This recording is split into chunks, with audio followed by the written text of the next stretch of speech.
시절 지날 때 깊은 한숨 내쉴 때 그런 풍경 보시며 단식하는 분 있네. 호와 같이 너희를 버려두지 않으리. 내가 너희와 영원히 함께하리라. 성령이 오셨네. 성령이 오셨네. 내 주에 보내신 성령이 오셨네. 우리 인생 가운데 신이 찾아오셔서 그 나라 꿈꾸게 하시네. 자매님들이 고백하겠습니다. 억눌린 자 갇힌 자 자유함이 없는 자 피난처가 되시는 성령님 계시네. 주의 영이 계신 곳에 참 자유가 있다네. 진리의 영이신 성령이 오셨네. 다 함께 성령이 오셨네. 성령이 오셨네. 성령이 오셨네. 내 주에 보내신 성령이 오셨네. 우리 인생 가운데 신이 찾아오셔서 그 나라 꿈꾸게 하시네. 성령이 오셨네. 성령이 오셨네. 성령이 오셨네. 내 주에 보내신 성령이 오셨네. 우리 인생 가운데 신이 찾아오셔서 그 나라 꿈꾸게 하시네. 성령이 오셨네. 성령이 오셨네. 내 주에 보내신 성령이 오셨네. 우리 인생 가운데 신이 찾아오셔서 그 나라 꿈꾸게 하시네. 성령이 오셨네. 성령이 오셨네. 내 주에 보내신 성령이 오셨네. 우리 인생 가운데 신이 찾아오셔서 그 나라 꿈꾸게 하시네.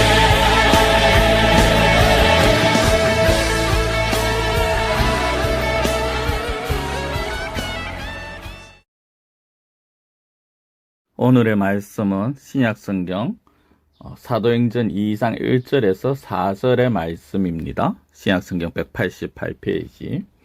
오순절 날이 이미 이름에 그들이 다같이 한 곳에 모였더니 호련히 하늘로부터 급하고 강한 바람 같은 소리가 있어 그들이 앉은 온 집에 가득하며 마치 불의 혀처럼 갈라지는 것들이 그들에게 보여 각 사람 위에 하나씩 임하여 있더니 그들이 다 성령의 충만함을 받고 성령의 말하게 하심을 따라 다른 언어들로 말하기를 시작하노라. 아멘.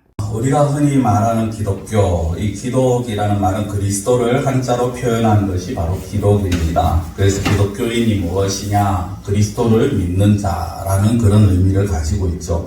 우리가 살아가면서 믿음을 가진다라는 거 굉장히 중요합니다. 물론 이 믿음에 여러 가지가 있을 수 있습니다.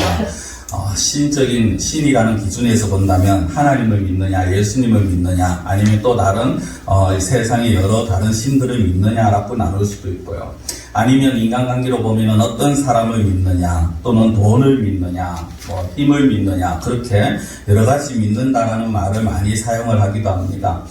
사실 사람이 살아가면서 사람을 믿고 못 믿고의 그 차이도 상당히 큽니다. 왜냐하면 사람을 믿는다는 것은 그 사람을 내가 인정하고 그 사람에게 그 사람을 신뢰한다는 것이죠. 마찬가지입니다. 우리가 기독교인이다, 그리스도를 믿는다, 예수님을 믿는다라는 것은 그만큼 동일하게 또한 하나님을 믿는다는 것이고 하나님과 예수님을 인정한다라는 것이고 하나님과 예수님을 신뢰하고 모든 것을 맡긴다라는 것입니다. 특히 믿음의 사람, 신앙의 사람에게 있어서 반드시 필요한 것이 있습니다. 신앙인이란 누구를 말합니까? 오늘날 우리 기독교인들, 그러나 특별히 신앙인이라고 말을 할 때는 그냥 흔히 교회 다니는 사람이 아니라 정말 하나님을 믿는 자들, 예수 그리스도를 구세주로 믿는 자들, 제가 한 번씩 말씀을 드리는 바로 그 성도가 되어집니다. 성도란 기본적으로 소유하는 것이 있습니다. 그건 그 소유가 내 힘으로 되어지는 것이 아닌 것이 있습니다. 그것이 무엇이냐? 바로 구원이라는 거죠. 기독교인이다, 성도다라는 것은요, 기본적으로 우리가 구원을 받았다라는 것을 전제로 하고 있습니다. 구원을 받지 아니한 사람은 교인은 될 수 있을지언정 기독교인은 아닙니다. 그냥 교인은 종교인은 될 수 있을지언정 성도라고 말할 수는 없습니다. 그런데 이 구원이 사람의 힘으로 우리 자신의 힘으로 이루어졌느냐? 아니라는 겁니다. 이 구원은 하나님의 선물입니다. 예수님의 공로로 이루어진 것이죠. 그런데 이 구원을 받은 자가 반드시 소유해야 하는 것이 있고 또 이미 소유하고 있는 것이 있습니다. 그것이 바로 성령입니다. 오늘 저는 이 성령님에 대해서 말씀을 좀 드리고자 합니다. 교회력으로 보면요, 이제 예수님이 부활 승천하시고 50일째가 되는 이 날이 성령 강림절로 그렇게 지켜집니다. 그래서 성경에 보면 오순절이라는 그런 표현이 사용이 되어집니다. 부활하시고 오순절에 이 오순절이라는 것은 또 구약에 보면은 77절로 그렇게 맥주절 그렇게 표현이 되어지기도 합니다만은 이 오순절에 이 제자들이 모여있는 곳에 성령님께서 임하시고 역사하시는 그런 장면입니다. 오순절에 제자들과 무리들이 다 같이 한 곳에 모였습니다. 그리고 그곳에 호련히 성령께서 임하셨다라고 말씀을 합니다. 그런데 이 성령의 강림 사건, 성령께서 임하신 사건을 제대로 보려면요, 그 배경부터 우리가 좀 봐야 합니다. 호련이라고 했지만은 그러나 아무 근거 없이 어느 날 갑자기 되어진 것은 아니었습니다. 분명히 성령께서 임하신 그 이유가 있었습니다. 물론 예수님의 약속의 말씀이 있었죠. 예수님께서 내가 간 후에 하나님께서 보혜사 성령을 보내주시겠다라고 약속을 하셨습니다. 그 약속의 성취이기도 합니다. 또한 이 오순절이라는 절기가 주는 의미도 있습니다. 이것은 다음에 제가 7월 첫째 주 맥추절이 또 다른 단어로 오순절 77절이 되기 때문에 그때 제가 다시 말씀을 좀 드릴 것이고요. 어떤 오순절이라는 절기도 아닌 예수님의 약속의 말씀, 그것이 아닌 또 다른 이유가 있습니다. 아주 중요한 것인데요. 그것을 우리가 먼저 좀 봐야 됩니다. 자, 사도행전 1장 14절에 이런 장면이 나옵니다. 여자들과 예수의 어머니 마리아와 예수의 아우들과 더불어 마음을 같이하여 오로지 기도에 힘쓰더라. 여기에 중요한 것이 무엇이냐? 뒤에 파란색 글씨로 마음을 같이하여 오로지 기도에 힘쓰더라. 오로지라는 건 오직입니다. 마음을 같이했다, 한 마음입니다. 지금 이들이 이 성령이 임하시는 그 사건에는 가장 중요한 것이 무엇이냐? 기도라는 것입니다. 우리 역시 마찬가지입니다. 우리가 이 세상 살아가면서 정말 기독교인으로서 성도로서 살아가려면요, 세상에 빌빌거리지 아니하고 패하지 아니하고 날마다 승리의 찬양을 부르면서 살아가려면 성령의 충만함을 입어야 합니다. 그런데 이 성령의 충만함을 입는 방법은 기도밖에 없다라는 겁니다. 기도만이 힘이 되어진다라는 거죠. 마가복음 9장에 보시면 예수님이 귀신 들린 아들을 쫓아내는 장면이 나옵니다. 한 아버지가 귀신 들린 아들을 데리고 제자들에게 왔습니다. 그때는 예수님이 계시지 아니하였고요, 그 제자들이 자신의 힘으로 고쳐보려고 했지만 되지 않았습니다. 잠시 후에 예수님이 그 자리에 오셔서 이 아버지가 자기 귀신 들린 아들을 맡깁니다. 부탁을 합니다. 그리고 예수님이 그 귀신을 쫓아내시죠. 그렇게 그 귀신 들린 아들이 치유함을 받고 귀신 축출되고 난 이후에 제자들이 예수님께 이런 질문을 합니다. 선생님, 왜 우리는 이런 일이 나타나지 않습니까? 그때 예수님의 대답은요, 이렇습니다. 기도 외에는 이런 일이 일어날 수가 없다. 기도 외에는 이런 일이 일어날 수가 없다. 하나님의 아들이신 예수님조차도 그냥 내가 하나님이니까 당연히 되시 이렇게 말씀하신 것이 아니라 기도 없이는 안 된다고 하셨다는 것입니다. 그렇습니다. 기도만이 능력의 출발이고요. 기도만이 문제 해결의 시작입니다. 이 기도가 오늘 보면은 이 사람들이 기도를 합니다. 한두 사람이 아니라 거기 모인 무리들이 기도합니다. 한 마음으로 기도합니다. 모두가 한 마음으로 성령을 사모하면서 모두가 기도할 때 하나님의 능력이 임했다라는 것입니다. 그런데 이것이 과연 쉬운 상황이었을까요? 그 환경은요, 결코 그들이 한 마음으로 자유롭게 모여서 기도할 수 있는 상황이 아니었습니다. 문 밖에는 언제든지 자기들을 잡아갈지 모르는 로마 군인들이 있습니다. 유대인들이 있습니다. 자기들이 예수를 믿는다는 것을 말만 하면 언제 잡혀가도 아무 이상한 것이 없을 그런 상황입니다. 이런 상황에서 그들이 모이면 무엇을 해야 됩니까? 우리 같으면 어떻게 했을까요? 어쩌면은 우리가 이 상황을 어떻게 타개할까? 어떻게 이 상황을 헤쳐나갈까? 그 방법을 찾았을지도 모릅니다. 사람을 찾아볼까? 아니면 고위공직자들을 만나볼까? 아니면 우리가 무기를 가질까? 여러 가지 했을 것입니다. 그런데 그들은 마음을 놓고 마음을 모아서 어떻게 합니까? 한 마음으로 기도를 했다. 기도에 힘을 썼다라는 것입니다. 그렇게 기도의 시간들이 쌓이고 쌓이면서 때가 되었을 때 하나님의 능력이 성령의 역사가 일어났다라는 것입니다. 그리고 사도행전 뒤로 가면 갈수록요, 성령님을 통해서 사도들이 놀라운 일을 행하는 것을 볼 수가 있습니다. 기도하는 중에 모인 무리들에게 성령께서 갑자기 임하셨습니다. 2절에 보면 호련히 하늘로부터 성령이 임하셨다라고 합니다. 호련히는 갑자기입니다. 갑자기. 마치 무리들이 모이는 자리에서 자, 우리가 성령님이 오늘 오실 것 같으니까 창문을 다 열고 문을 활짝 열고 그리고 있읍시다, 이것이 아니라 정말 모든 문을 다 꼭꼭 잠그고 그들이 모여서 기도하고 있는데 갑자기 하늘에서 성령이 임하시더라는 겁니다. 하늘에서 임했다라는 것은 자기들이 한 것이 아니라 하나님이 부어주셨다라는 거죠. 하나님의 작품이라고, 하나님의 선물이라는 것입니다.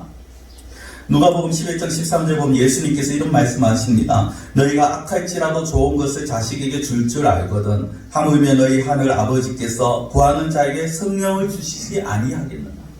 부모된 자로서 자녀에게 좋은 것 주고 싶은 것이 부모의 마음입니다. 그렇죠? 그렇기 때문에 하늘에 계신 아버지 하나님께서 너희들이 구하면 성령을 주신다는 겁니다.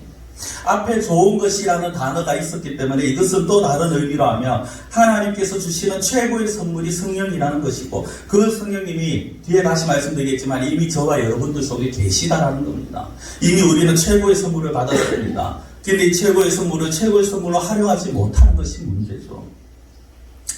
예수님께서 약속하신 성령님이 이제 성도들에게 임하시는 것이 바로 오늘 본문입니다. 2절 3절 다시 한번 읽어드리면요, 호련히 하늘로부터 급하고 강한 바람 같은 소리가 있어 그들이 앉은 온 집에 가득하며 마치 불의 혀처럼 갈라지는 것들이 그들에게 보여 각 사람 위에 하나씩 임하여 있더니. 두 가지 현상이 나타납니다. 하나는요, 급하고 강한 바람 같은 소리입니다. 급하고 강한 바람이 아니라 바람 같은 소리입니다. 우리가 바람은 몸으로 느낍니다. 그렇죠? 나무가 움직이는 걸 보면 알 수가 있습니다. 그런데 여기에서는 그런 어떤 자연현상의 바람이 아닙니다. 바람 같은 소리가 나지만 그것은 표현일 뿐이고, 그것은 실제 눈에 보이는 그런 바람이 아니라 이들이 몸으로 느끼고 그들의 심령이 느껴지는 성령의 부으심입니다. 이 바람은요, 이것을 히브리어로 번역하면 지난주에 말씀드렸는 루아흐라는 단어입니다. 제가 그 단어 설명하면서 지난주에 몇 가지 사건을 말씀드렸죠. 태초에 하나님이 천지를 창조하실 때, 흑암이 가득했을 때, 온통 땅이 혼돈했을 때, 그때 하나님의 영이 수면 위에 운행하셨다라고 합니다. 그때 하나님의 영이 바로 이 루아흐고요. 그리고 사람을 처음 만드시고 하나님의 생기를 불어넣으셨을 때 그 생기가 또 루아흐입니다. 이 루아흐 생기가 사람의 형체에 들어가니까 그제서 그 형체가 온전한 생명이 되었다라는 것입니다. 사람이 된 것입니다. 지난주에 본문이 어디였습니까? 에스겔 37장입니다. 그렇죠? 에스겔 37장에 마른 뼈들을 살리셨을 때 그때 마지막에 생기를 명하여서 들어가게 합니다. 그때 그 생기 역시 단어가 루아흐라는 단어입니다. 이 루아흐가 생기가 사방에서 불어와서 마른 뼈들이 들어맞아 사람의 모양을 이루고 있는 그 뼈들에게 들어갔을 때 그들이 그제서야 큰 군대가 되었다라는 것입니다. 그리고 그 마른 뼈는 당시 이스라엘의 영적인 상태였다라고 말씀을 드렸습니다. 그들이 어떤 상태였습니까? 마른 뼈 아주 말랐습니다. 바싹 말랐습니다. 더 이상의 희망이 없습니다. 사람의 모습이 아닙니다. 하나님의 모습이 하나님의 백성이 아니라는 겁니다. 오늘날 이렇더라는 겁니다. 오늘날 교회가 사실 우리가 교인들이 수가 줄어든다고 말하지만 그러나 아직 보면 마을마다 교회가 대부분은 있습니다. 그런데 그 교회에 생기가 없더라는 겁니다. 그 교회의 성도들에게 어떻게 보면은 이 성도들의 모습이 좀 죄송합니다만은 저와 여러분들의 모습이 이 마른뼈의 모습이 아니냐는 것입니다. 생기가 없이 바짝 말랐습니다. 은혜의 물방울 하나 없습니다. 그러나 정말 어떻게 보면 신앙생활 하는 것이 재미가 없습니다. 왜 성경을 읽어야 되는지도 모르고 왜 기도해야 되는지도 모르고 신앙생활 한다는 자체가 주일이면 교회 가야 된다는 자체가 어떻게 보면 자신을 묶어내는 사슬처럼 느껴지지 않느냐는 것입니다. 그런데 보십시오. 그때 그 에스겔 37장 지난주일에 그 마른 뼈들의 생기가 들어가니까 살아납니다. 생기가 들어가야 합니다. 하나님의 영이 들어가야 합니다. 생기가 들어가니까 힘줄과 살과 가죽이 다 덮여 있는 그 상태에서 생기가 들어가니까 살아나더라는 겁니다. 그 앞에요. 분명히 사람의 모습을 했습니다. 뼈들이 들어맞았죠. 그 위에 힘줄이 덮였죠. 살이 덮였습니다. 가죽이 씌워졌습니다. 누가 봐도 사람입니다. 근데 전혀 움직이지 못하는 사람이었습니다.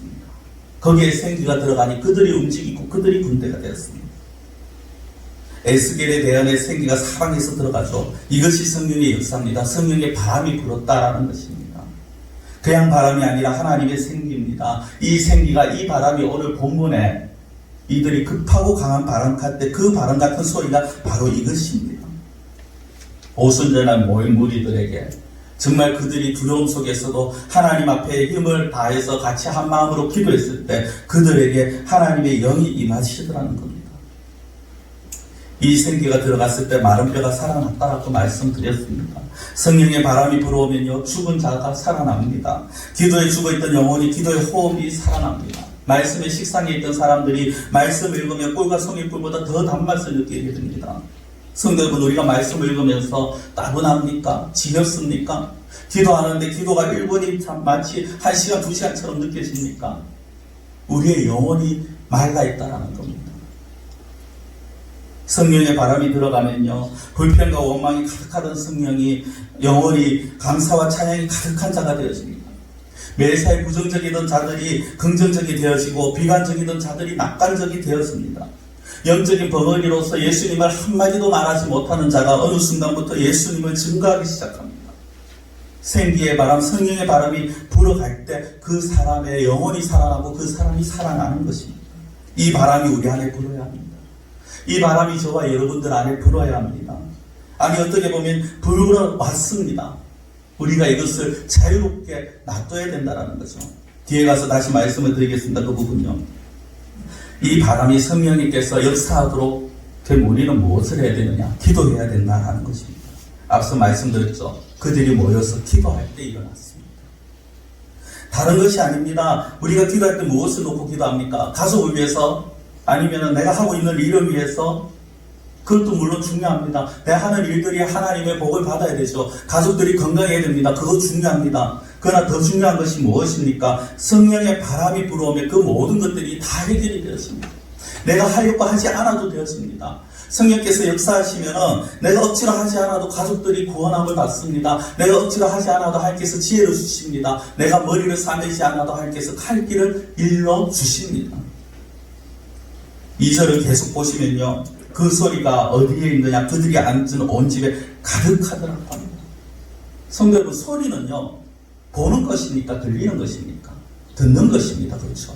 이게 정확한 표현이 되어지려면 바람 같은 소리가 들리더라 이래야 되는데 그것이 온 집에 가득하더라.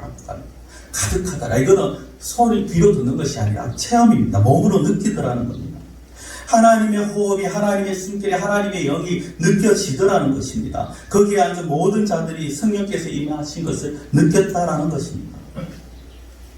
간혹 그런 교회가 있습니다. 어떤 교회는 들어가면요, 한 번씩 방문을 해서 들어가면 정말 들어가서 기도하면 마음이 막 뜨겁고 푸근하고 그런 교회가 있습니다. 그런데 어떤 교회는 들어가서 기도를 하면요 굉장히 냉랭합니다. 어떨 때는 답답함을 느끼는 그런 것도 있습니다.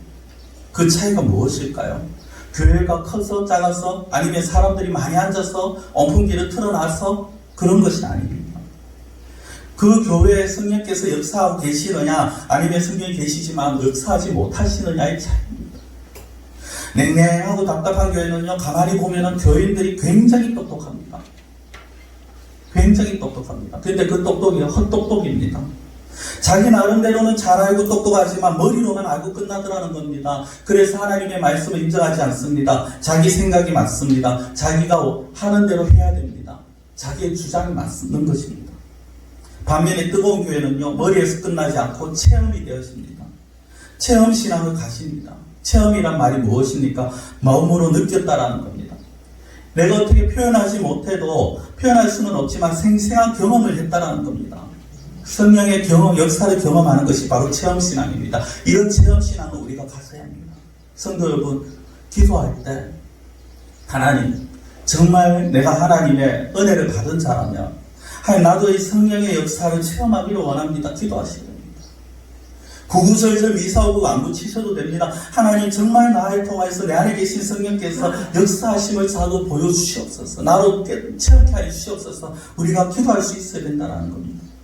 그리고 어떻게 해야 됩니까? 기도만 하고 끝나는 것이 아니라 말씀대로 살아야 되는 것입니다. 말씀에 순종해야 하는 것입니다. 말씀에 순종하고 기도하면서 하나님의 뜻에 합당하게 바르게 살고자 하는 그런 자들이 많은 교회는요, 그 교회 규모가 크든지 작든지 상관없습니다. 그 자체가 뜨거운 교회입니다. 그 자체가 역사가 일어나는 교회입니다.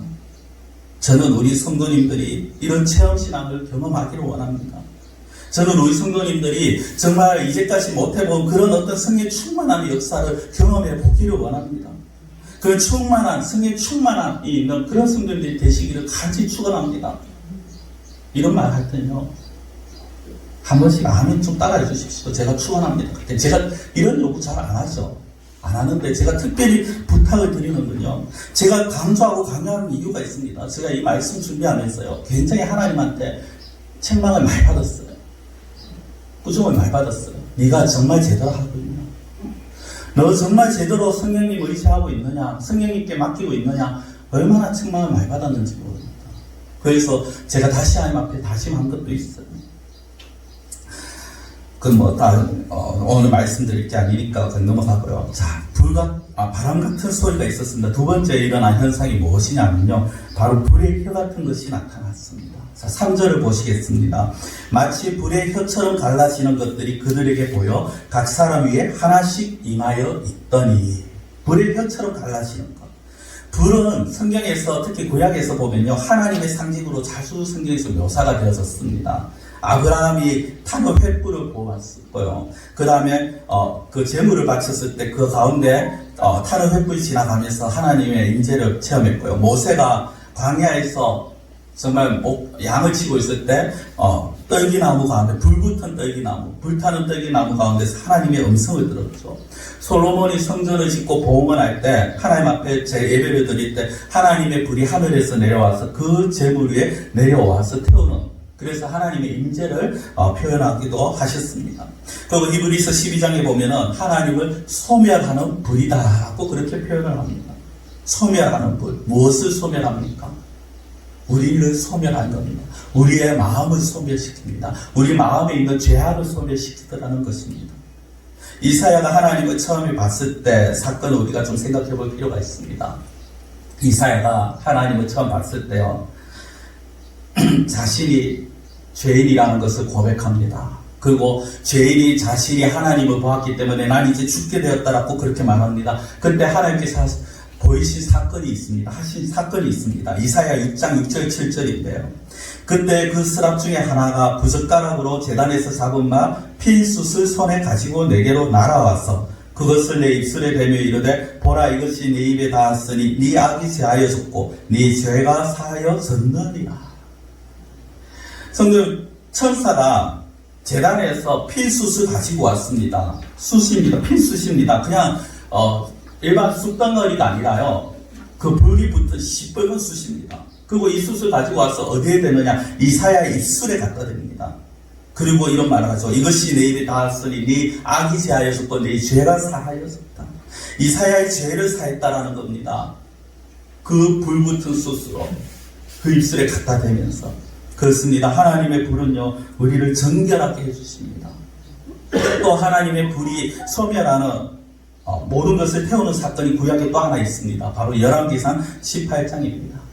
열왕기상 18장에 보시면요, 엘리야 선지자가 나타납니다. 그리고 또 누가 나타나느냐? 바알과 아세라를 섬기는 자들이 나타납니다.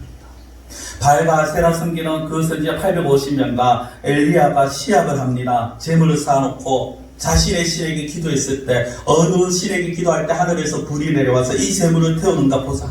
그 불을 내려오게 하는 신이 진짜 신이다고 하면서 시합을 합니다. 바알과 아세라 선지자 850명이 먼저 시작합니다. 나이버스를 떱니다. 그래도 불이 내려오지 않습니다. 엘리야 차례가 되었습니다. 그럼 이제 엘리야가 기도를 해야 되는데 먼저 한 것이 있습니다. 무엇이냐? 그 번제단과 재물 주변에 도랑을 펴니다. 여기까지 사람들이 그럴 수 있겠지 했을 겁니다. 근데 그 번제단과 나무 위에다가 물을 부어버립니다. 불이 타려면요, 물이 없어야 됩니다. 그렇죠? 물이 있으면 불이 잘 붙지 않습니까? 그런데 물을 확 부어버립니다.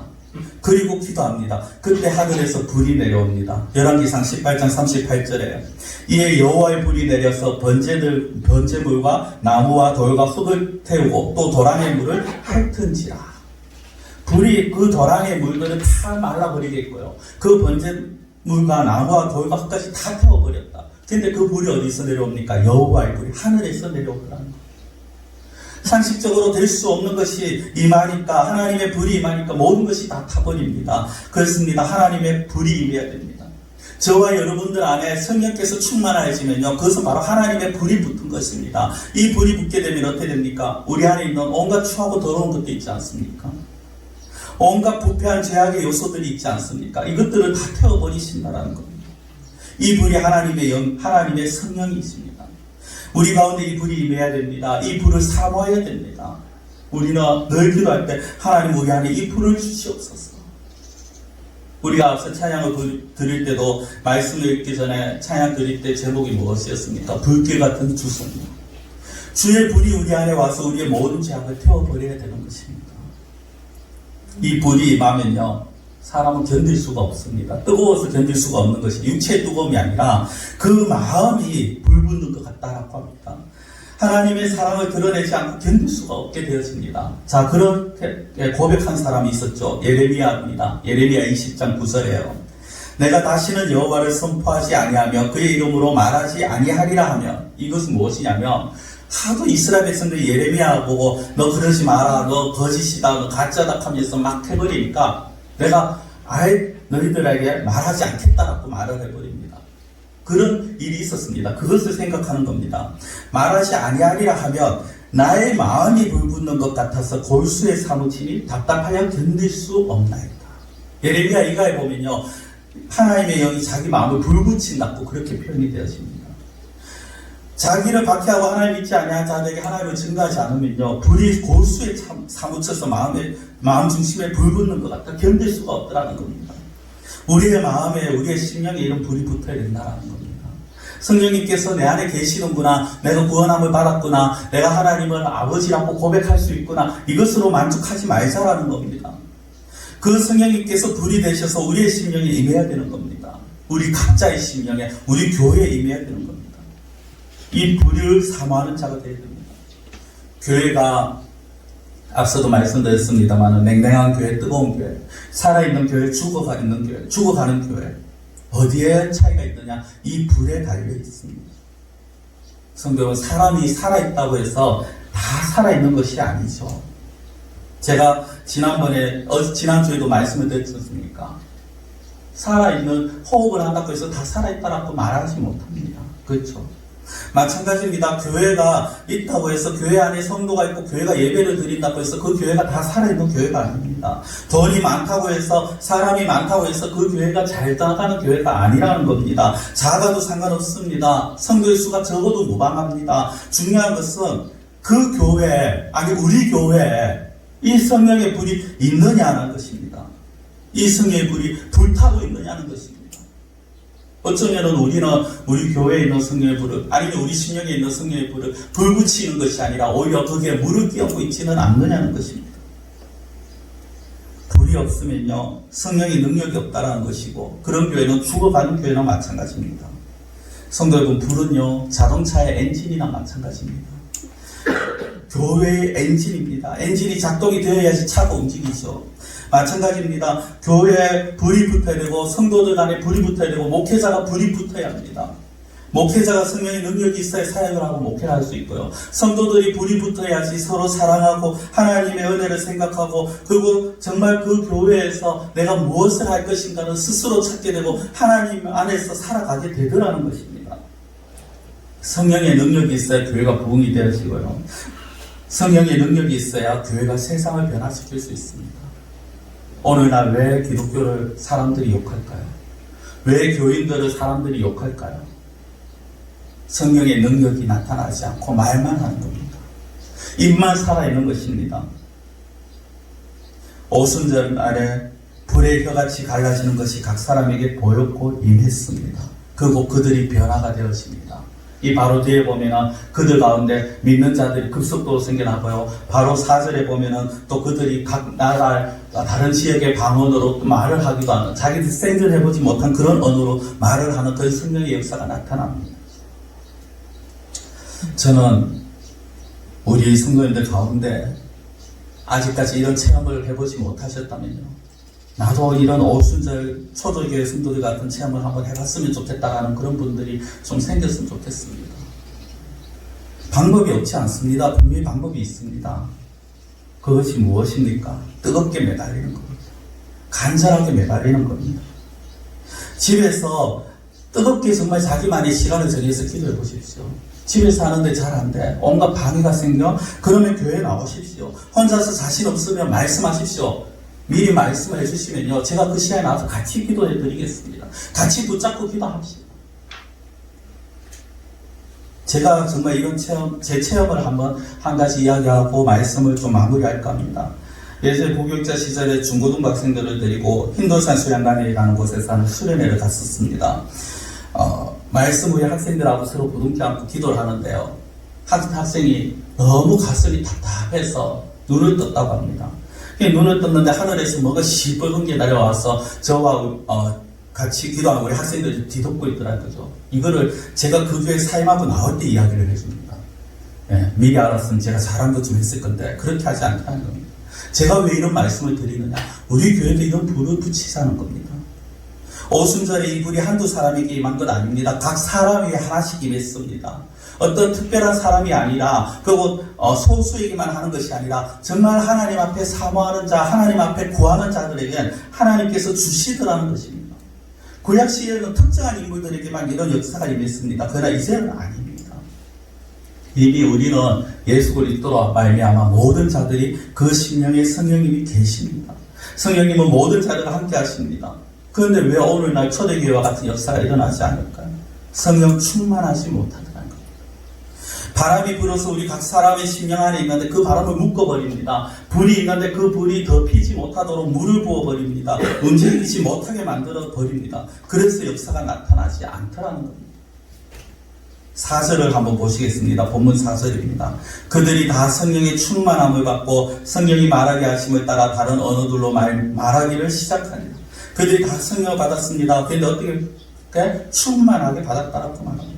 그리고 성령의 말하게 하심을 따라 다른 언어로 말합니다. 우리가 흔히 말하는 방언이라는 겁니다. 어떤 이상한 알아듣지 못하는 말일 수도 있고요. 다른 나라의 외국의 그런 말일 수도 있습니다. 여러 가지를 우리는 다 포함을 합니다. 중요한 건 성령의 충만, 성령이 가득 찼다라는 겁니다. 그들 안에 성령이 가득 차 있다라는 겁니다. 그러면 어떻게 될 수 있느냐? 역사가 일어납니다. 그런데 이 역사를 막는 게 있습니다. 성령께서 일하시고자 하는데 막아버리는 사건이 있습니다. 막아버리는 게 있습니다. 오늘 이들의 모습을 보면 어떻게 하면 성령의 역사를 막지 않을 수 있는가를 알 수 있는데요. 자, 4절을 다시 보시면요. 이렇게 나옵니다. 다 성령의 충만함을 받고 그 뒤에 어떻게 나오느냐면 성령이 말하게 하심을 따라. 성령이 말하게 하심을 따라. 이것이 무엇입니까? 내가 하고 싶은 말을 하는 것이 아니라 내가 하고 싶은 대로 행동하는 것이 아니라 성령께서 하시고자 하시는 말씀을 했다라는 겁니다. 우리가 성령을 받은 것도 중요합니다. 더 중요한 것이 무엇입니까? 내 안에 계시는 성령님께서 하시는 대로 맡기는 것입니다. 내가 하고 싶은 일을 하는 것이 아니라 성령님께서 원하시는 대로 가는 겁니다. 성령님의 뜻이 나의 뜻이 되어야 되고요. 성령님의 뜻이 나의 뜻이 되어야 됩니다. 성령님의 말씀이, 성령님이 원하시는 바가 나의 원함이 되어야 됩니다. 근데 우리는 반대로 얘기합니다. 내 뜻이 성령님의 뜻이 되기를 원합니다. 내가 하고자 하는 바가 성령님께서 하시는 것이 되어야 되기를 원합니다. 이게 잘못이죠. 앞뒤가 바뀌면 안 됩니다. 주객이 전도되면 안 됩니다. 무엇이 우선입니까? 성령님의 뜻, 성령님의 말씀, 성령님의 계획이 우선이 되어야 됩니다. 거기에 나를 맞추는 것입니다. 많은 사람들은요, 자신이 계획합니다. 자신이 말합니다. 그리고 자신이 기도합니다. 자신의 생각을 기도합니다. 그리고 성령님, 하나님, 이거 들어주십시오. 이렇게 말합니다. 이게 아니라는 겁니다. 말씀을 맺겠습니다. 오순절 날 모인 자들에게 임하신 성령님, 오늘 분명히 저와 여러분들에게도 함께 하십니다. 그리고 하나님께서 저와 여러분들을 통해서, 그리고 이 교회를 통해서 성령님이 역사하시기를 원하십니다. 이 역사가 일어나야 됩니다. 저는 우리 교회에 이런 역사가 일어나기를 원하고, 우리 성도님들에게 이런 역사가 일어나기를 원합니다. 우리 각자에게 강력한 성령의 체험이 나타나기를 원합니다. 그러려면요, 먼저 우리 안에 있는 성령님을 제한하지 마십시오. 우리의 지식이나 경험이나 전통이나 상식이나 그런 것들로 성령님을 제한하지 마십시오. 우리 안에 성령님께서 깨달음을 주시고 말씀을 주시면 그 말씀 따라 나아가십시오. 그럴 때 모든 막힌 것이 뚫어집니다. 답답한 것이 해결이 되어집니다. 놀라운 변화가 일어납니다. 이 성령의 역사를 사모하는 자들에게 불같이 바람같이 하나님께서 역사하여 주실 것입니다. 제가 예배 중이라서 찬양을 드리진 않겠습니다만, 우리 찬양 중에 보면 부흥이라는 복음송이 있습니다. 그 이 땅의 황무함을 보소서라고 시작이 되었습니다. 제가 가사를 읽어드리면요, 이 땅의 황무함을 보소서, 하늘의 하나님 긍휼을 베푸시는 주여, 우리의 죄악 용서하소서, 이 땅 고쳐주소서라고 시작이 되었습니다. 이 땅의 황무함, 다른 것이 아니라 우리 자신의 황무함, 우리 심령의 황무함. 여러분들 심령은 지금 어떻습니까? 촉촉하게 젖어 있습니까? 아니면 메말라 있습니까? 중간에 보면 이렇게 가사가 나옵니다. 우리의 우상들을 태우실 성령의 불 임하소서, 부흥의 불길 타오르게 하소서, 진리의 말씀 이 땅 새롭게 하소서, 은혜의 강물 흐르게 하소서, 성령의 바람 이제 불어와. 성도 여러분, 우리가 정말 성령의 바람, 하나님, 성령의 바람이 저희들 가운데 불어오길 원하고, 성령의 불이 저희들 가운데 불붙기를 원합니다. 날마다 이런 심정으로 우리 같이 기도하고 같이 하나님께 매달리시는 그러한 우리 성도들이 되시기를 원합니다. 기도드리겠습니다. 사랑의 하나님 아버지, 로마 군인들과 유대인들의 그 위협 속에 두려워하던 이들이 모여 기도할 때 성령께서 임하시는 이 장면을 저희들이 보게 되었습니다. 급하고 강한 바람 같은 소리, 불의 혀같이 성령께서 임하시고 그들을 사로잡았을 때 그들이 정말 성령의 말하심을 따라 방언으로 말하고, 그 이후 그들이 정말 성령의 역사에 사로잡히는 이 모든 모습들을 봅니다. 사랑의 하나님 아버지, 이들에게 임한 성령님, 오늘 저와 여기에 있는 모든 성도들에게도 동일하게 임하신 줄 믿습니다. 이제 저희들 우리 각자의 심령 안에 계신 성령께서 정말 불이 되어주시고 바람이 되어주셔서 정말 저희들 안에 가득 차게 하시고 저희들 안에 모든 더러운 것들을 태워주시옵시고 저희들 가운데에서 역사하시어서 하나님의 놀라운 일들을 경험할 수 있는 저희들의 삶, 저희 교회가 되어지게 하여 주시옵소서. 사랑의 하나님 아버지, 우리가 눈으로는 작고 연약한 교회고 수적으로는 적지만은 그러나 하나님께서 은혜를 베풀어 주시고 하나님께서 친히 역사하여 주시며 우리 안에 계신 성령께서 불타올라 주시며 우리의 모든 것이 변화되고 우리를 통하여서 놀라운 역사가 일어날 줄 믿습니다. 하나님, 저희들의 생각이, 저희들의 모습이, 저희들의 자아가 성령님을 제한하지 아니하도록 저희들을 붙들어 주시옵시고 오롯이 성령의 충만함만 바라보면서 성령의 충만함만 사모하면서 간절히 기도하는 저희들의 모습, 그리하여서 우리 각 사람을 통하여서 이 교회를 통하여서 성령의 역사가 나타나며 누가 보아도 뜨거운 교회, 누가 보아도 성령의 충만한 교회가 되어질 수 있도록 하나님 함께하여 주시옵소서. 하나님, 원하옵고 바라옵기는 이 시간 연약한 성도를 위해 기도합니다. 우리 성도님들 가운데 육신의 연약함을 가지고 있는 분들 하나님께서 붙잡아 주시옵시고 힘을 다해 주시옵시고 약한 부분들이 하나님 강하여질 수 있도록 하나님께서 지켜주시고 아버지 붙잡아 주시옵소서. 특별히 최전자 집사님 하나님 음식을 삼키지도 입에 대지도 못하시는 가운데 계십니다. 하나님께서 붙잡아 주시옵시고 하나님께서 치료하여 주시옵시고 그 원인을 하나님께서 제하여 주시옵시고 하나님 정말 저희들이 아버지 기도하는 이 시간에 하나님께서 그 모든 병을 깨끗하게 고쳐 주시옵소서. 영적으로 메말라 있는 성도님들 계십니까? 하나님 성령의 바람 불어 주시옵소서. 정말 아버지여 담비와 같이 적시어 주시옵시고 영적으로 아버지여 참으로 갈급함을 오히려 감사하게 여기며 하나님 앞에 더욱더 아버지 그 갈급함을 인하여서 강구하고 매달릴 수 있는 저희들이 되어서 성령의 충만함을 덧입게 하여 주시옵소서. 영적으로 힘이 없어 주저앉아 있는 자들에게 하나님께서 새 힘으로 그들을 일으켜 주시옵소서. 간절히 원하고 예수님의 이름으로 기도드리옵나이다. 아멘.